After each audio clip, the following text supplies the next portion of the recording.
مع خنزينا أفريكا نيوسن AFP'n أب وردان درتا بزتفتصم متقعت درون حدش حبريتها وزين صاركان قبرتن سيان كبدا فقادن زبالو تقارو جنرالات بسلك زعللو ميستر أبدو ولو أبزركب زتفلالي بوتاتاتا منغو سراويت بلسقنا نفارنون وقع كمزتولع منجتاتي قلتهم ليتنانت جنرال عبد الفتاح البرهانن حلف ستاف ليتنانت جنرال ياسر العتن بافليون سرعتين داسرتات مكلخال ابتي كم اكل نايتن مبل 72 عامت زخرب بعل سودانوين استخايد مريت مكلخال عدوته اكايدهم زتخبر سلامتنا أبب زلخم متمنينا كبرات تختاتل تعلتها ومدبنا زيناتات زعلة برزت زينا فليمنا نابزر زرم كناسقراكم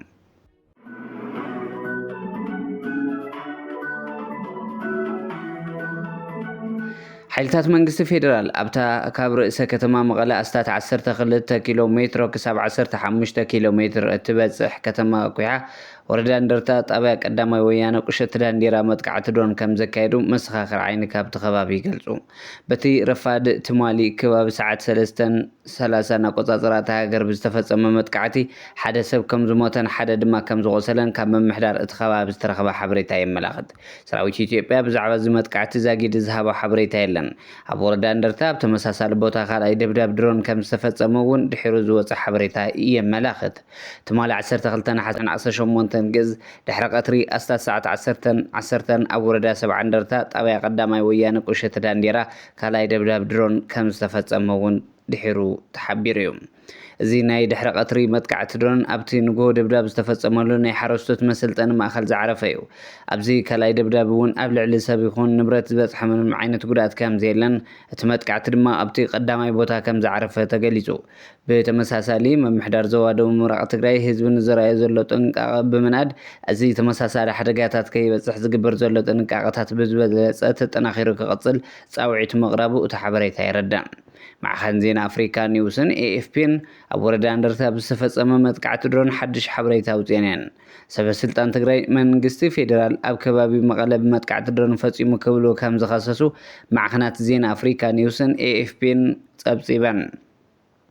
እቲ መጥቃዕቲ ካብ ከተማ መቐለ ኣስታት 15 ኪሎሜትር ርሕቃ ብትርከብ ቁሸት ዳንዴራ ኣብ ዝርከብ ማእኸል ስልጣን ሓረስቶት ከም ዝዓረፈ እቲ ዜና ይረድእ በቲ መጥቃዕቲ ዝበፅሐ ጉድኣት ብዝምልከት ዝተፈላለዩ ሓበሬታታት እዮም ዝወፁ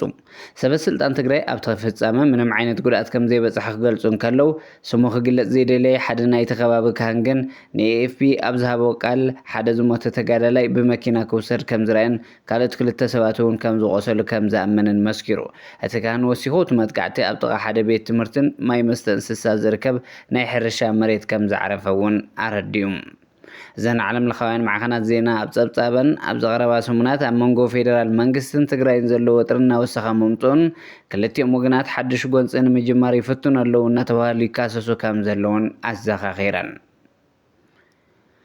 ናይ ሰራሕተኛታት ብልጽግና ኮይኖም ዘለው ጻድቃን ገብረትንሳኤን ከበደ ፈቃዱን ዝተባሃሉ ተጋሩ ጀነራላት ብስልኪ እንታይ ይዕሊኖም ውራ ዛዕባ ዝዕለልዎ ኣብ ልዕሊ ትግራይ ዝፍጸም ዘሎ ደብዳብ ድሮን ብልጽግና ወላ ንጻቱ እውን ደው ከይብል ከበደ ፈቃዱን ጻድቃን ይምሕጸኖ ጻድቃን ድማ ኣብ ጉዳይ ደብዳብ ድሮን ይትረፍዶ ንሱስ ብርሃኑ ጁላ እውን ስልጣን ከም ዘይህልዎ እናፈለጠ ክቐጽል እዩ ናይ ኣብይ የማና ኢድ ዓብዪ ናይ ውሳነ ኣካል ብልጽግና ከም ዝኾነ ገይሩ ምምላሱ እዩ ኣብዚ ጻድቃን ኢልዎ ዝተባሃለ TDF ምስ ናይ ፌደራል መንግስቲ ዝመጣጠን ከቢድ መሳርሒ ኩናት ተዓጢቖም ስለ ዘለዎ ንሱ ደብዳብ ከዓንዩ ቅድሚ ኩናት ከይትጅምር ከም ዝበሎ ይጠቅስ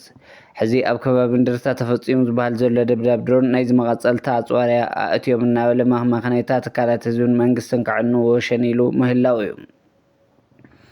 ጻድቃን ስድሓን ከበደ ፈቃዱ ግን እዚ ኩሉ ኣዋርሕ ካብ ቆላ ተንቤን ክሳብ ቀልቀል ኣዲስ ኣበባ ሰራዊት እንትመርሕ እንታይ ገብር ነይሩ ዕላምኡ ናይ ብሓቂ ዶ ንትግራይ ይጋደል ይነብር ካብቶም ሚስጥራት ሰራዊትና ጸላኢ ብምስዳድ ዝገደደ ትግራዋይ ይጥቅዕ ነይሩ ከበደ ፈቃዱ ሕዚ ናይ ተጋሩ ዕጡቃት ብርሃኑ ጁላ ኣብ ዓፋር ሎጂስቲክስ ሓላፊ እዩ ኣብ ደቡብ ወሎ ብዝርከብ ዝተፈላለዩ ቦታ ኣብ መንጎ ሰራዊት ብልጽግናን ፋኖን ውግእ ከም ዝተወልዐ ምንጭታት ይገልጹ كم صبصاب اتوم منجتات توقع استجمرة تمالي نقول على 12 ورحي كلتشن 10 تنجز وقحتها كاب ساعة 10 حد جميرو ውግእ ዝካየደሎም ዘለዉ ቦታታት ድማ ስትራቴጂካዊ ረብሓ ዘለዎም ቦታታት ምዃኖም እዩ ዝግለጽ። እቲ ውግእ ብፍላይ ኣብቶም ኣዝዮም ወሰንትን ዓበይትን ዝበሃሉ ቦታታት ዘትኮረ ኮይኑ ኣብዞም ዝስዕቡ ከባቢታት ወረዳ መቕደላ፣ ተንታ፣ ደላንታ እዞም ዝተጠቐሱ ስትራቴጂካዊ እምባታት ሰንሰለታዊ መልክዓ ምድርን ንውግእ ኣዝዮም ስትራቴጂካውያን ብምዃኖም ክልቲኦም ወገናት ነዞም ወሰንቲ ጎቦታት ንምቁፅጻርን መስመራት ንምዕፃውን ሓያል ቃልሲ የካይዱ ከም ዘለዉ እዩ ዝግለጽ። እቲ ኩናት ኣብ ውሽጢ 7 ዝተፈላለዩ ንኡሳት ግንባራት ተመቒሉ ይካየድ ከም ዘሎ እቲ ዝበፅሐና ሓበሬታ የመላኽት። ኣብ መወዳእታ ሱዳን ኣብ መንበር መሰጋገር ላዕላዊ ቤት ምክሪ ዋና ኣዛዚ ዕጡቕ ሓይልታት ሌትናንት ጀነራል ዓብዱልፈታሕ አልቡርሃን ሓላፊ ስታፍ ሌትናንት ጀነራል ያሲር አልዓታን ኣብ ፓቪዮን ስርዓት ኢንዳስትሪታት ምክልኻል ኣብቲ ከም ኣካል ናይቲ ንመበል 72 ዓመታት ዝኽሪ በዓል ሱዳናውያን ዝተኻየደ ምርኢት ፍርያት ምክልኻል ዕዶት ኣካይዶም ኣለዉ። አልቡርሃን ምስኡ ዝኸይድ ልኡኹን ብዛዕባ እቲ ስርዓት ኣብ ዓውድታት ወታደራውን ምክልኻላዊ ማንፋክቸሪንግ ይጥቀምሉ ሓደሽቲ ፍርያትን ኣገልግሎታትን መብርሂ ተዋሂቦም ብዛዕባ ዓቕምታቱን ዘመናዊ ቴክኖሎጂታቱን ድማ መብርሂ ተዋሂቦም እዮም። እቲ ፓቪዮን ብዘይካ እቲ ስርዓት ዝፈረየ ኤሌክትሮኒካዊ ስርዓታት ሎጂስቲካውን ቴክኒካውን መሳርሕታት ሰፊሕ ዝርዝር ተተኮስቲ ቀለልትን ማእኸሎቱን ኣፅዋር ዕጥቃዊ መኻይንን ሰብ ኣልቦ ነፈርትን ዘርኢ እዩ። ባርከስ ክቡራት ተኸታተልቲ መደብና ዜናታት እዚ ዕለት ኣብዚ ከንቢትና ሰሰናይ ንዓኹም ሰላም ንዓኽ ትግራይ